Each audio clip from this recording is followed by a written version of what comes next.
Desde sus orígenes, el hombre modifica su entorno para su propio beneficio.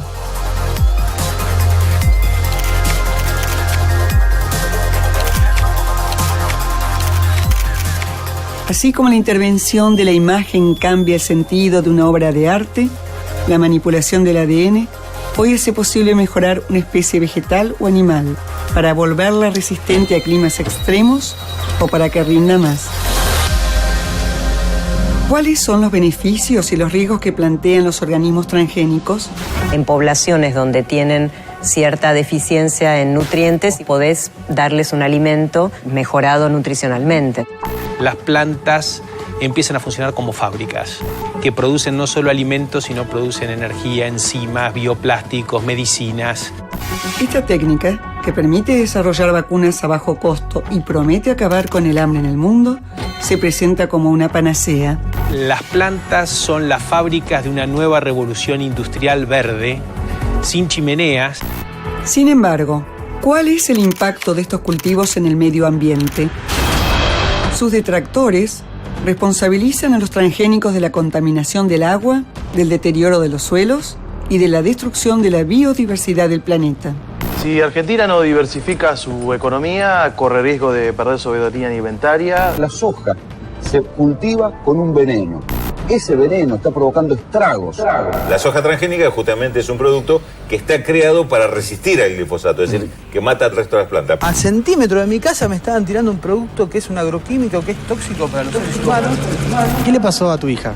Tiene plaguicidas en la sangre. Otros argumentan que la comida industrial se ha vuelto la principal causa de enfermedades en el mundo.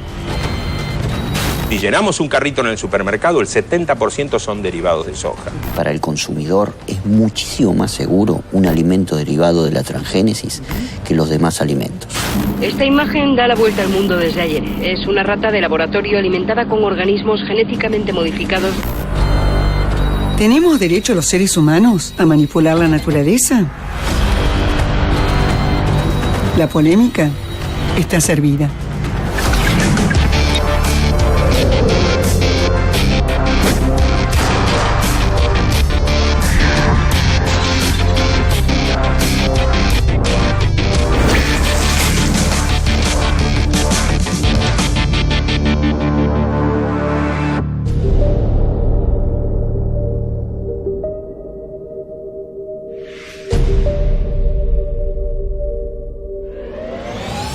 Bienvenidos, gracias por estar acá y los invito a que se presenten. Licenciada en Nutrición y coordinadora de la Cátedra Libre de Soberanía Alimentaria de la Facultad de Medicina y Nutrición de la UBA. Ingeniero agrónomo, asesor de establecimientos que utilizan un enfoque agroecológico y vicepresidente del Centro de Graduados de la Facultad de Agronomía de la Universidad Nacional de La Plata. Soy doctora en Ciencias Biológicas de la Universidad de Buenos Aires y soy directora ejecutiva de Argenbio. Trabajo en la empresa Monsanto hace aproximadamente 20 años y actualmente lidero las operaciones de producción de semillas en Argentina. El tema son los transgénicos. Parecería ser que los transgénicos dan lugar a una controversia.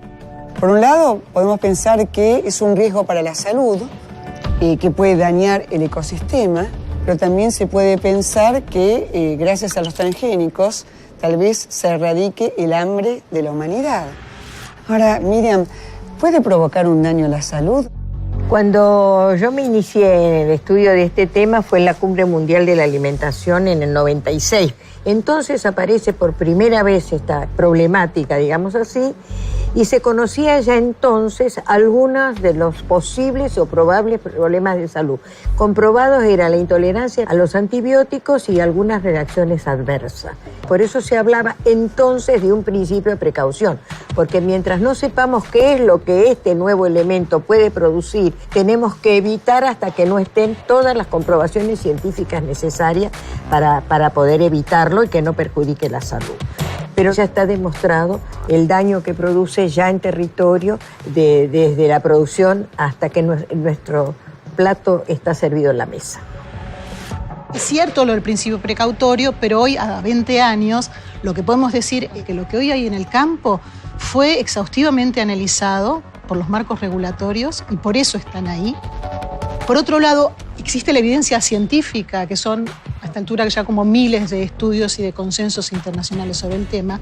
Y en 20 años también está el uso seguro de derivados, digamos, del consumo, que uno puede decir realmente cuál es el problema de aquellas cuestiones que parecían potenciales, como potenciales alergias o intolerancias, que realmente no han ocurrido. El paquete, digamos, del transgénico viene acompañado con el paquete tecnológico. Una cosa si la otra no funciona. Y pese a lo que dijo la colega aquí, la OMS ha recomendado el año pasado y ha señalado a 5 de estos agrotóxicos, como los llamamos nosotros así, como probables cancerígenos. Entonces, es la OMS la que se está pronunciando en este sentido. Pero al mismo tiempo me preocupan algunas de estas cuestiones. Cuando decimos ahora en las últimas investigaciones, hay glifosato en el río Paraná. Y entonces decimos, pero hay un poquito. Es como si tuvieras una diabetes, pero es poquita. ¿Qué es eso del glifosato que se menciona tanto? Lo que pasa es que el transgénico llevó a una facilidad en el campo, ¿no? El hecho de que tenga una planta que no compite muy bien con las malezas, en ese momento era todo un problema, ver cómo hago para que llegue limpia la cosecha, y aparece este herbicida que antes casi no se usaba. Al tener la transgenie se empezó a utilizar y permite aplicarlo todas las veces que uno quiera sin traerle un perjuicio a ese cultivo. Eso hace que todo el mundo, y esta maleza que ahora aparentemente con 2 litros no le hacemos nada, ¿qué podemos hacer? Y echarle más, echarle 2,5 litros, echarle 3. Es lo mismo que si uno va a un médico por un problema de salud y el médico le receta un medicamento y dice, tomate esta cajita durante este mes y vení a verme. Y uno va al mes y le pregunta al médico, ¿y cómo estás? Muy bien. Bueno, ahora tomate 2 cajitas. Y así 4. O sea, subimos las dosis, aumentamos la aplicación. Empezamos a hablar sobre el problema de la nutrición, sobre el problema del hambre mundial, etcétera, etcétera. Y lo trasladamos inmediatamente aguas abajo al glifosato. Si eliminamos el glifosato, no resolvemos ninguno de los otros problemas. Ese es el evento. Si se prohíbe el glifosato, no se resuelve ninguno de los otros problemas. No se resuelve el problema de la nutrición. Político. Perdóneme, Lizárraga. Una de las discusiones centrales que nosotros hacemos, que los problemas no dependen no de nosotros, los profesionales, sino de decisiones políticas. Fundamentalmente de decisiones políticas. Entonces, según qué política utilizo, en beneficio de la población, en beneficio de los monopolios y de las transnacionales, entonces va a ser el resultado que yo voy a tener.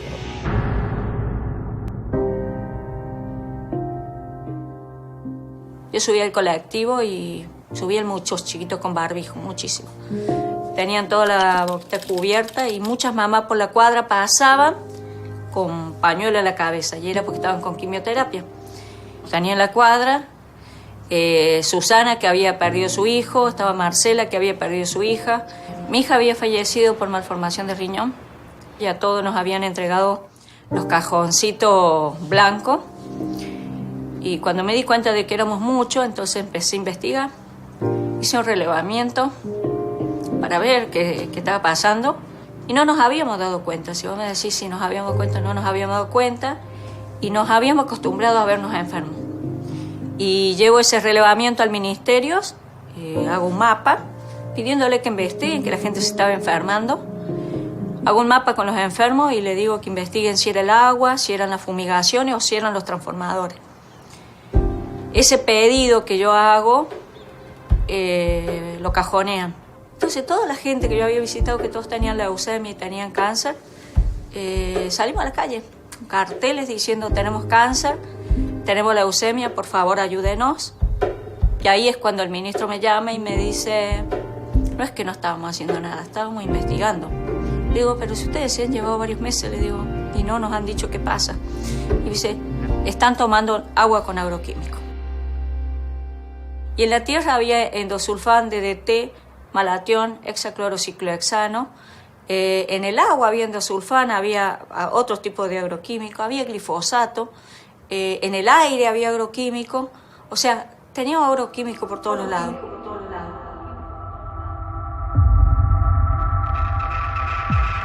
estamos en contra de este paquete tecnológico a cielo abierto que fumiga, que contamina el aire, el suelo y que hace que en la Argentina, estoy diciendo, como en otras partes del mundo, pero acá está comprobado por la Universidad de Rosario, por la Universidad de La Plata, por la Universidad de Córdoba, del aumento exponencial en las zonas de los pueblos fumigados de un montón de enfermedades, que el cáncer, las enfermedades neurológicas, el problema en los niños. Es la primera vez que pasa que nuestros alimentos tienen tóxicos. Esto no ha pasado en otra época de la historia. Y esto es, nosotros decimos, ¿por qué en campos que no usamos agroquímicos mandamos a hacer residuos y tienen agroquímicos? La Universidad de La Plata está diciendo que ya en las nubes hay glifosato. Tenemos más de 300 millones. No, pero esto está medido en el aire. Nosotros estamos monitoreando el agua, el aire y el suelo con el Departamento de Ingeniería de la Universidad Nacional de La Plata. Y estamos encontrando, no cuando están pasando, sino en cualquier momento del año, estamos encontrando residuos de glifosato. Nosotros estamos viendo la disminución, y eso te lo va a decir cualquiera de siembra directa, la disminución en todos los microorganismos del suelo. No hay ningún paper científico que relacione... El campo te lo está diciendo. No, pero es una hipótesis.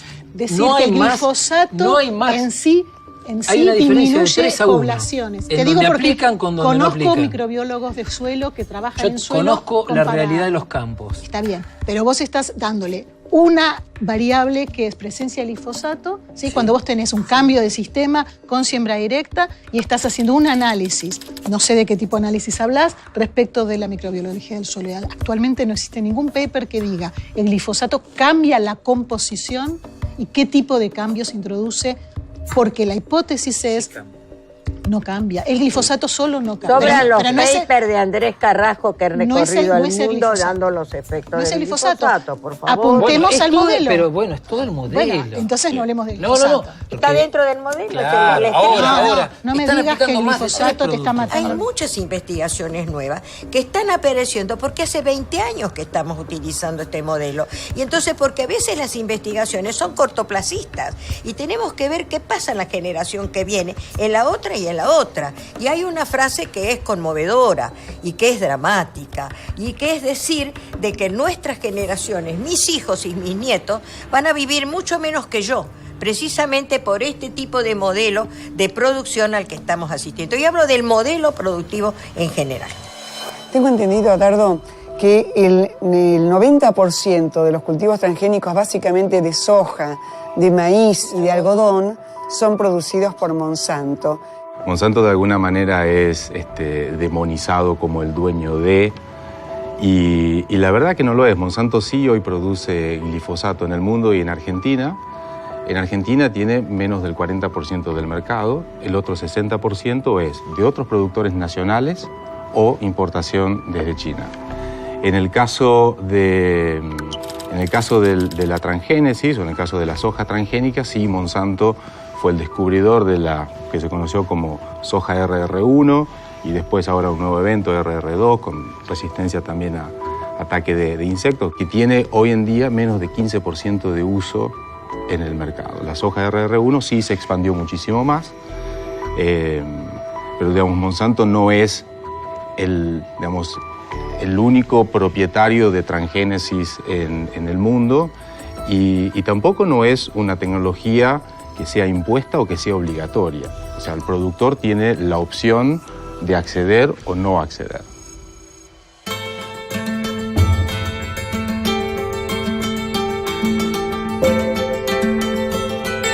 Lo más importante que tengo yo son mis hijas. Y yo vengo acá con mis hijas y estoy con ellas cuando se hacen labores, cuando se trabaja y las dejo estar en el campo sin ningún problema. No las voy a exponer, no las expondría nunca a mis hijas si yo pensara que algo malo les puede suceder por estar cerca de la producción agropecuaria que yo hago. Hay un mito con el glifosato. un mito creo que hasta mal intencionado, que se creó con mala intención el mito del glifosato, porque debe ser casi el menos nocivo de todos los herbicidas que utilizamos. No hay nada que cuestionarle al glifosato o a la soja. Yo no quiero demonizar un cultivo como la soja. Por el contrario, es un cultivo que le ha dado muchísimo a este país. Se calcula que para el 2050 va a haber 9.000 millones de habitantes en el mundo. Hay que darles de comer, no tiene que haber hambre en el mundo. Entonces, tenemos la responsabilidad de producir alimento y cada vez en mayor cantidad y cada vez siendo más eficientes y además amigables con el suelo, con el medio ambiente, para que esto sea sustentable, sostenible en el tiempo.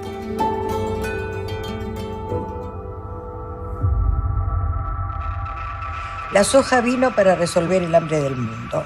Esta es una falacia, porque en realidad, desde que aparece, esa fue la consigna, digamos, o la bandera estrella. Estoy totalmente de acuerdo. En el 2002... Estamos de acuerdo con que es una falacia. Claro, en el 2002 yo estuve en la cumbre mundial en Roma, a 5 años de la otra cumbre, y en ese momento nosotros estábamos en plena crisis. Y entonces me acuerdo haber leído un folletito de aquella que decía cosecha récord y hambre récord. De 20 años a esta parte no hemos resuelto el hambre del mundo por otras razones económicas, políticas, comerciales, de las que querramos llamarle, pero al mismo tiempo se nos agregó otro componente. En este momento la mitad de la población del mundo está malnutrida. Y eso quiere decir que tanto tenemos desnutridos como tenemos obesos y pacientes con sobrepeso. Y en una y en otra instancia, esto tiene mucho que ver, es el tipo de la alimentación que estamos recibiendo y cómo esto que aparece como un problema del campo o de la producción, cómo esto sí se traslada a nuestro modelo de alimentario que se ha modificado en los últimos tiempos. Vos fíjate que estos eventos transgénicos no han sido para mejorar el alimento, sino que han sido para permitir, en el caso del RR, el uso indiscriminado de glifosato, que se puede usar en cualquier momento sin que le perjudique al cultivo, que es el problema, la cuestión de buscar ese máximo rendimiento. Y entonces tenemos una soja cargada de glifosato que si pasa todo lo que dice Miriam, te lo estás comiendo. A su vez, ahora anda al supermercado y casi todos los productos tienen lecitina de soja. Entonces, te lo estás comiendo y no te lo etiquetan, no te dicen nada. Por otro lado, el maíz tiene un evento para controlar insectos. Eso es una toxina. Eso es una toxina. Cuando los insectos se podrían controlar de otra manera, conociendo más de la ecología y no haciendo una planta que viene una mariposa y la mata. Y nosotros a su vez después nos comemos eso. Y todo lo que es dulce tiene jarabe de maíz de alta fructosa que viene del maíz. Por lo tanto, todo lo dulce tiene jarabe de alta fructosa de maíz. O sea que tiene transgenia adentro, que no es el problema si hiciera una cuestión genética, es que ahí hay una toxina. Y la otra es que tiene mucho glifosato. Entonces, no puede comer ni salado ni dulce. Otra vez, centramos en el modelo, pero empezamos a decir un montón de cosas que no son verdad. Porque el tema es que no hay efectos para la salud derivada del cultivo de los transgénicos. No hay ningún problema de vos poner una proteína, que es la proteína BT que estamos hablando. Suena feo decir que es una toxina, sí, porque lo que hace es matar determinados órdenes, hablamos de taxonomía, determinados grupos de insectos. Alternativamente, yo entiendo que vos tenés una... Yo tengo que perdóname, un poquito, yo entiendo... Hay investigadores que están demostrando que hay problemas con esa molécula. No hay problemas con la molécula. El tema es que cuando vos decís, yo tengo la solución, porque yo me voy a ir a otro tipo de modelo que vos estás tratando de implementar y me parece totalmente respetable, la agricultura argentina se basa, por ejemplo, en el uso de insecticidas para controlar los insectos. ¿Y eso está bien? No está bien. Entonces, cuando vos tenés una tecnología que puede disminuir eso, porque en realidad lo que se comprueba es que disminuye el uso de insecticidas, es realmente un beneficio. Y el hecho de que las primeras tecnologías se hayan usado con este tipo de beneficios, no es porque a nadie le importa la salud de los consumidores, sino porque se ha hecho en cultivos de importancia económica, donde había una demanda del sector productivo para facilitar el manejo de los cultivos. Esa fue la razón por la cual se hizo. De todas maneras... aparecen por el monocultivo también. Perfecto, de todas maneras, volvemos a sacar... Entonces, saquemos la discusión sobre el monocultivo porque estamos en muchas cuestiones de acuerdo. No estamos de acuerdo con el monocultivo, las tecnologías no son la llave para resolver el hambre en el mundo, sabemos que usar agroquímicos excesivamente está mal y eso ya son premisas en nuestra mesa hoy de discusión. El tema es que, ojo, que haya una proteína BT aprobada y que se utilice responsablemente, esto no ha traído ningún problema ni lo va a traer, no mata a las mariposas, sino que mata al lepidóptero para el cual se ha diseñado el control en particular. Es simplemente dividir un poco los planos de discusión que me parece importante para que puedan entender de qué estamos hablando. Yo vengo de la época en la que no teníamos un granito de soja ni sabíamos lo que era la soja. En los años 70 fue la primera charla de un cura alemán que dijo es una chaucha de 3 porotitos y no sabíamos qué diablo era y empezamos a producir. Y hoy es la invasión total. Miren, toda invasión es negativa. Entonces, si además de producir soja, encima producimos soja transgénica, estamos degradando la tierra, el ser humano, todo. A nosotros nos ha tocado vivir etapas muy difíciles en la vida, que fue todas las luchas campesinas.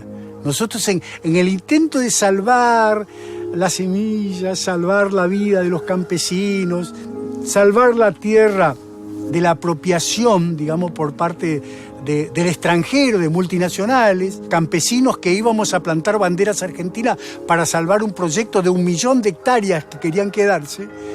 Todo eso y todas las luchas campesinas y todo el trabajo con la tierra nos hizo entender este caminar del ser humano en el planeta. Y entonces nosotros no podemos producir con venenos un alimento que después se lo tengo que dar a mi hermano. Un suelo sano da una planta sana. Una planta sana da un animal sano y da un ser humano sano. Cuando nosotros tenemos un suelo vivo, cuando nosotros como seres humanos comemos comida libre de agrotóxicos y con alta vitalidad, nosotros vamos a vivir sin enfermedades.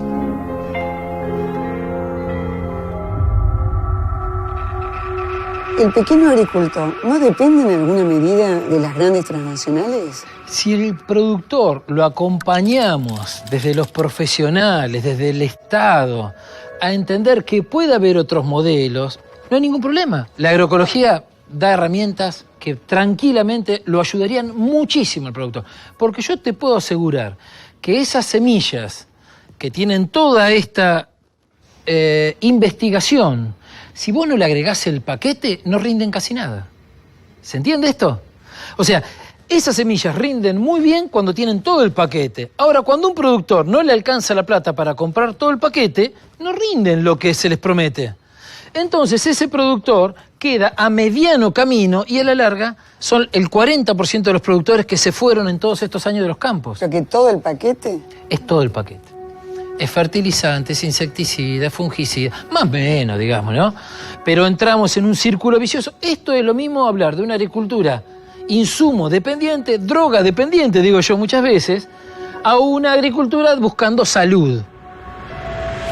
Yo estoy viendo como que él está poniendo un foco en algo que es importante, pero que no dirime la discusión si esto es porque es bueno o es malo. Es justamente, ojo acá, señores productores, ustedes tienen que usar bien esto, porque estamos en problemas y tenemos que ver de qué manera, ¿sí?, revertir esto del uso creciente del glifosato. Esto es un tema y está relacionado entonces con las buenas prácticas, con las cuales... ahí diferimos. Bueno, yo... Nosotros también. Reposo. Es un tema de enfoque. Bueno, tema de enfoque, Exacto. pero podemos tener diferentes enfoques según la cantidad de hectáreas que tengamos que cubrir también. No es cuestión de escala. No importa, no es cuestión de escala. pero es un punto puntual que estás levantando, que no Sí. dirime transgénico malo o bueno. Yo no estoy diciendo, vos podrías tener nunca dije la misma transgénicos situación, malos perdóname, y buenos. Porque vos podrías tener la misma situación con un material tolerante a herbicida que no sea transgénico.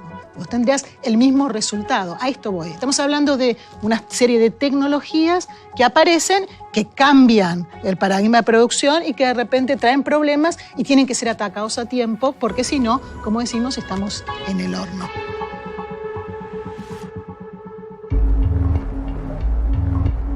¿Cómo se hace una vaca transgénica? Primero, sacarle ese prejuicio. Transgénica significa que tiene un gen adicional, nada más que no es de su especie.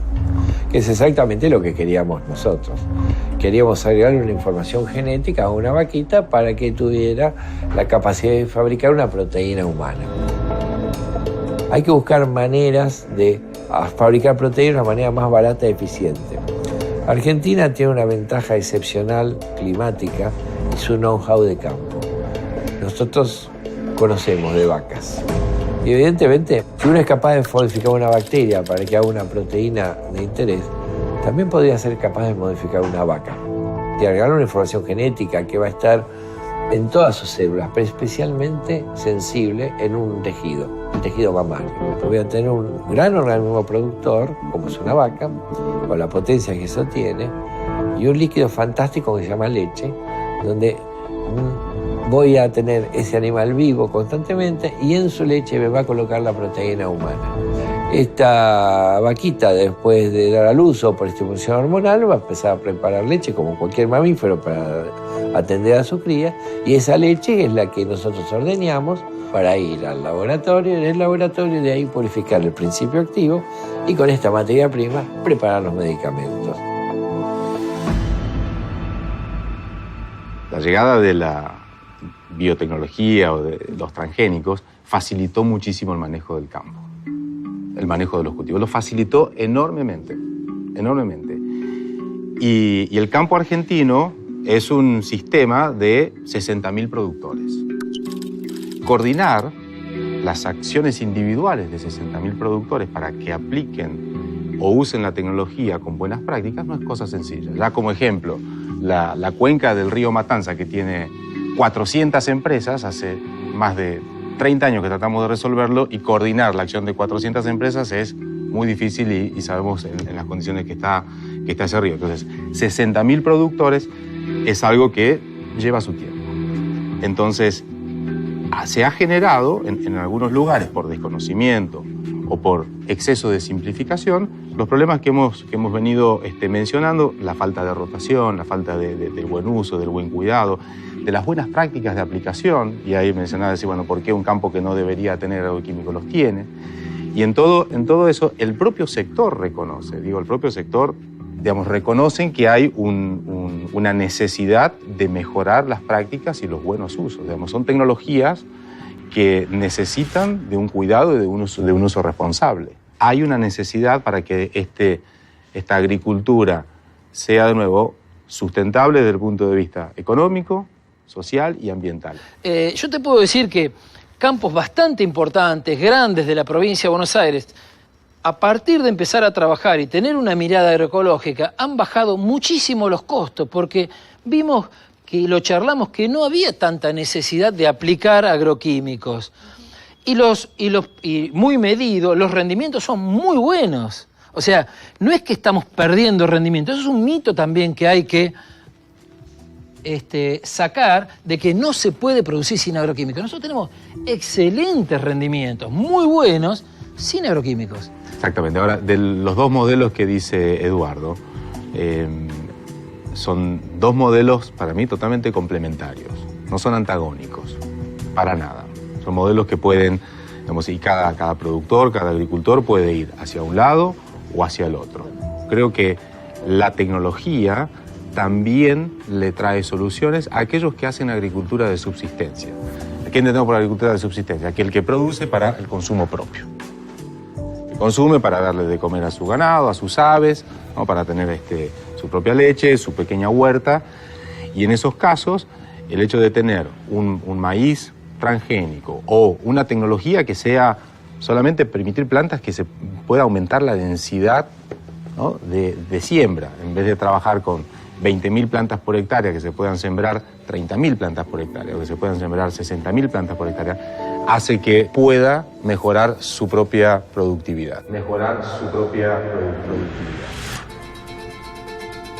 Acá hay un fenómeno grave que existe y en el cual estamos muy amenazados con el tema de los transgénicos porque nos están degenerando las semillas. Yo me dedico a cuidar maíz, me dedico a cuidar semillas de arroz, ¿no? Yo tengo como 15 variedades de arroz que las estoy cuidando porque están desapareciendo variedades de arroz que son extraordinarias desde el punto de vista de la calidad nutritiva, desde el punto de vista del sabor, y resulta que me tengo que comer porque me imponen que coma un arroz porque produce más de 8.000 kilos por hectárea, y no un arroz que a lo mejor produzca 6.000 o 4.000, pero que en realidad tiene condiciones nutritivas muy superiores.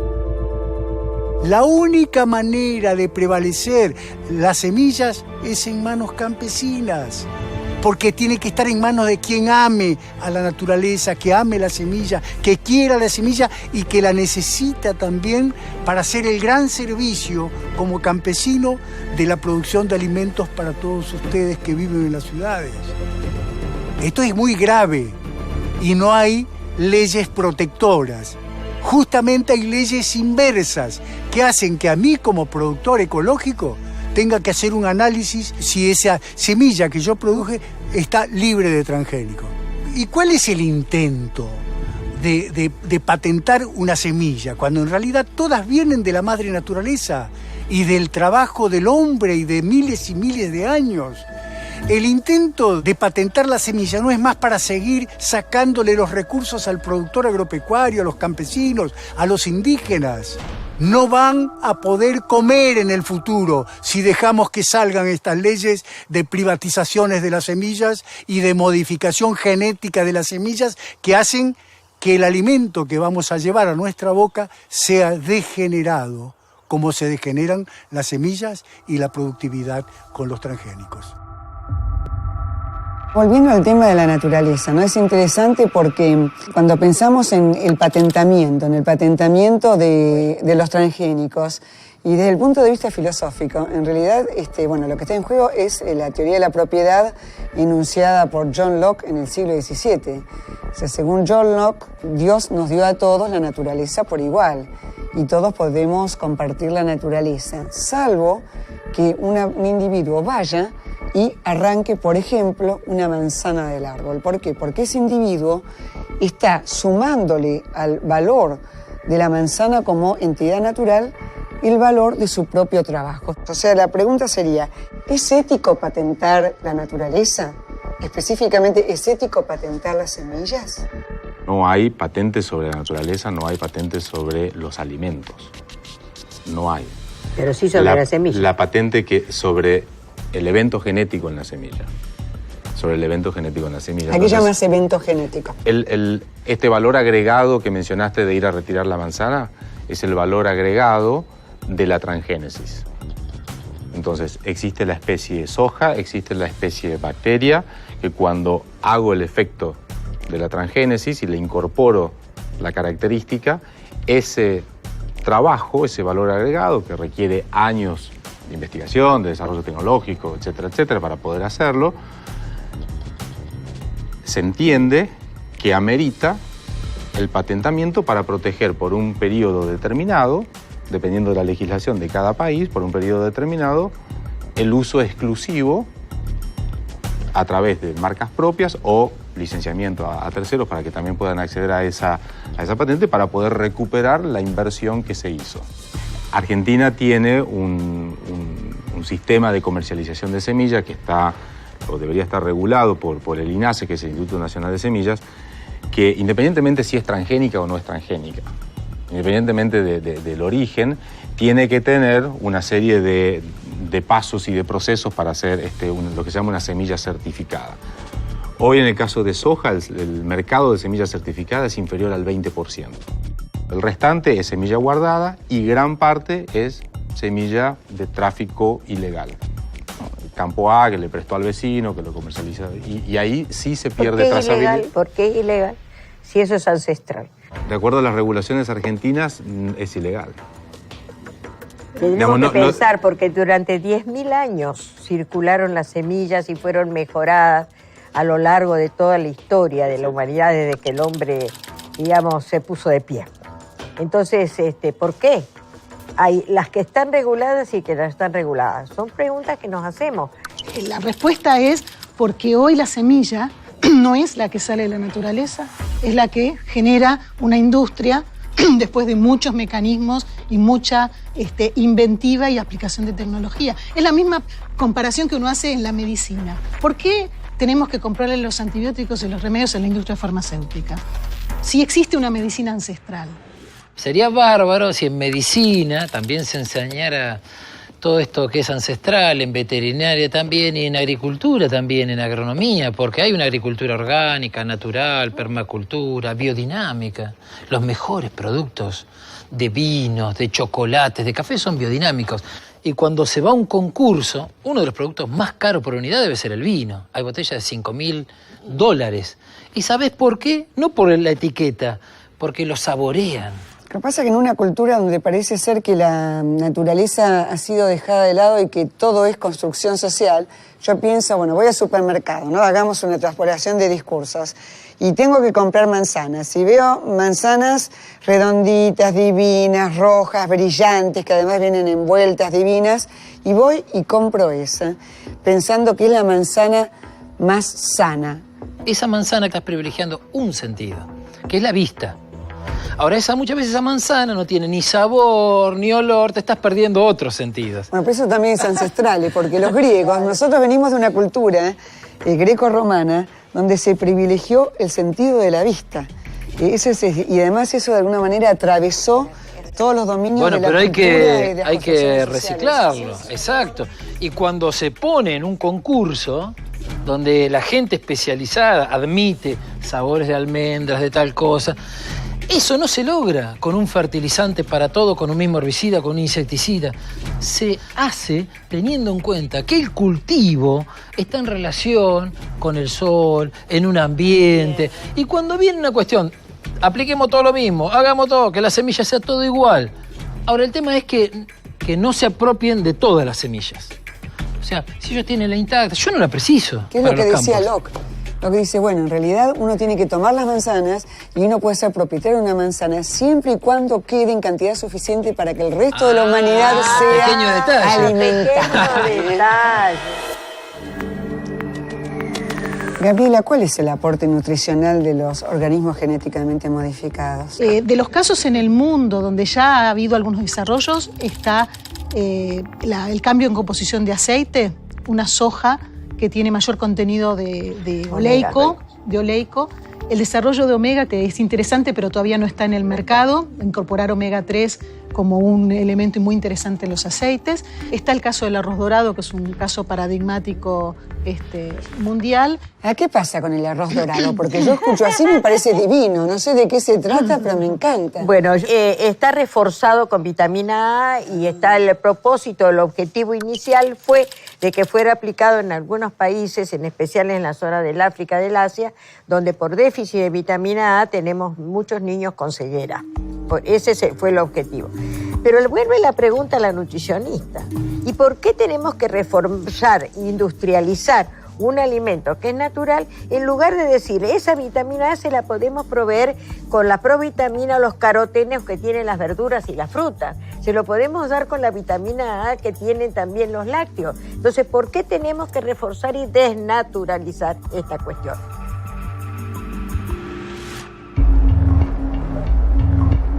En general, los laboratorios de metrología en primera instancia están trabajando con bacterias y células, microorganismos pequeños, fáciles de manejar en el laboratorio. De alguna manera uno es capaz hoy de introducirle un gen adicional, un gen humano. Este agregado de información le permite a esa bacteria o a esa célula fabricar la proteína en cuestión y después evidentemente purificarla para hacer un medicamento. Pero la capacidad de células y bacterias de fabricación es limitada, son microorganismos, son muy pequeñitos. Y entonces muchas veces para aumentar la masa de producto a obtener, bueno, se necesitan cada vez plantas más importantes, con fermentadores mucho más grandes, para poder tener muchos pequeños bioreactores como son las bacterias. Y hay cosas que están pasando en el mundo interesantes. Uno, tal vez, si piensa la industria farmacéutica, que dice, bueno, tal medicamento de 1 miligramo o tal otro de 5 miligramos. Es asombroso pensar que, por ejemplo, en el mundo se necesita 30 toneladas de insulina por año para atender la patología de la diabetes. O muchos kilos de hormona de crecimiento para tratar a todos los niños con el síndrome de deficiencia de crecimiento.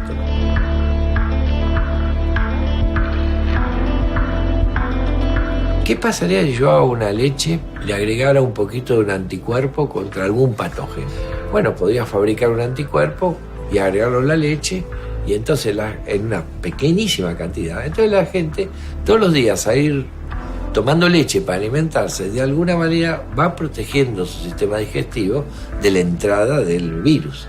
Que la idea es trabajar con varios patógenos. ¿Qué pasaría si hiciera una leche con anticuerpos con el agente causal de la gastritis? ¿Qué pasaría si hiciéramos una leche contra esta coli tan famosa ahora asociada al cáncer de colon?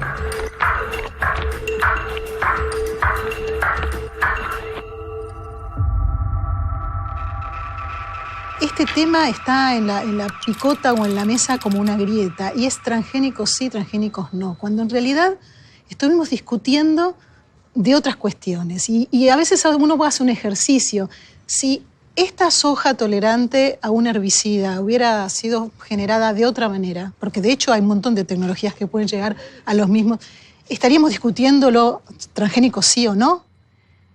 Lo que siempre tengo este sabor amargo de que en realidad siempre estas tecnologías se suman y se asocian a lo malo, y cualquier otra cosa es buena, y en realidad yo no creo que esté ahí el dilema. Yo creo que está en el trabajo conjunto, en sentarse y ver qué es lo que tiene de malo, de útil y de potencialmente útil otro tipo de cosas. Y vuelvo a tu primera frase del programa, que donde decías, ¿si esto va a resolver el hambre del mundo? No. Definitivamente no. Ni esto, ni esto, ni esto, ni nada de lo que estamos haciendo, sino es de la mano de las acciones del Estado, de las políticas, no solamente agropecuarias, como países, y de distribución y equidad, en lo que creo que estamos totalmente de acuerdo. Me parece que hay que evitar el monopensamiento, ¿no? El monocultivo de las ideas. Y ojalá seamos muchos los agrónomos que acompañemos, y el Estado también, que invierta, que eduque, para liberarse de los remedios, para liberarse de los insumos, buscando salud. ¿Salud en dónde?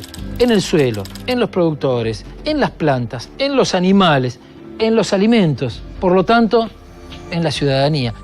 Que es una tecnología que tiene beneficios, es una tecnología que ayuda a producir más, es una tecnología que simplifica la producción a campo, y es una tecnología que necesita ser usada con responsabilidad. La tecnología de la transgénesis en sí y todo el paquete tecnológico para la producción a campo. Y pensando en un contenido social, en un contenido de desarrollo económico, poder pasar a un modelo que sea más inclusivo, poder pasar a un modelo que genere más empleo, poder pasar a un modelo que con el uso de tecnología traiga un beneficio social y ambiental también. Y el desarrollo de la humanidad también nos irá diciendo en los próximos 10 o 20 años cómo vamos a tener que ir acomodándonos para poder satisfacer nuestra demanda como humanidad. El dilema es transgénesis sí o transgénesis no, o el dilema es producir sí más o menos. Nosotros necesitamos producir más alimentos cuando estamos produciendo en este momento 12.000 para 12.000 millones de habitantes y somos solamente 7.000. El dilema fundamental es quién. Y quién invierte especulativamente en este commodity que absorbemos y comemos todo. El hambre del mundo no va a depender de si transgénesis sí o transgénesis no. El hambre del mundo depende del precio justo, del salario digno y del pleno empleo, que tiene absoluta vigencia en este momento en la humanidad. Sí, quizás lo que se planteó en un principio en términos de una controversia aparentemente irreconciliable entre transgénicos sí y transgénicos no, tal vez podamos enfocar esa cuestión desde otro punto de vista. Desde la aparición del planeta Tierra, los cambios se fueron dando a lo largo de los miles de años. En cambio, desde que apareció el hombre y fundamentalmente desde que apareció la tecnología y la biotecnología, esos cambios cada vez se dan más vertiginosamente. Tal vez tenemos que pensar que no sean alternativas irreconciliables, sino que simplemente la naturaleza va más rápido de lo que podemos nosotros metabolizarlas. Gracias.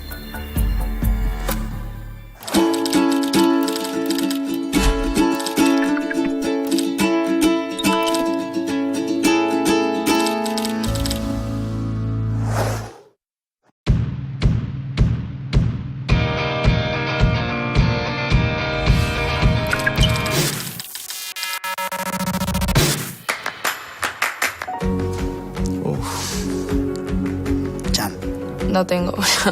Avena, polenta, con un poquito de crema. La que tiene los nutrientes, no sé. Zapallo. Leche materna, lo mejor. Frutas. Y papas fritas. Hamburguesas de lentejas, quizás. Por supuesto, sí, me parece que sí. Sí, tal vez porque uno sabe lo que le está poniendo a la comida. Una pizza hecha en casa no va a ser más sana que una pizza comprada en una pizzería. Depende con qué uno cocine dentro de la casa. Totalmente. Mejor hacer las cosas en casa.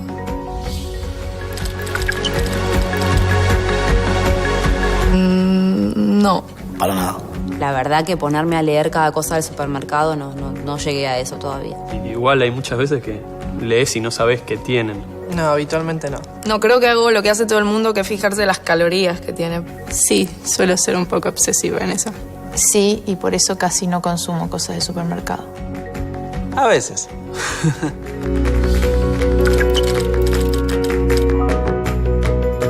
Sí, claro. Creo que todo tiene transgénico ahora. Transgénico no creo que sea una mala palabra. Los consumo igual, mientras no los consuma en exceso. Sí, claro. Porque me estaría haciendo un daño a mí mismo. Más que nada sin saberlo.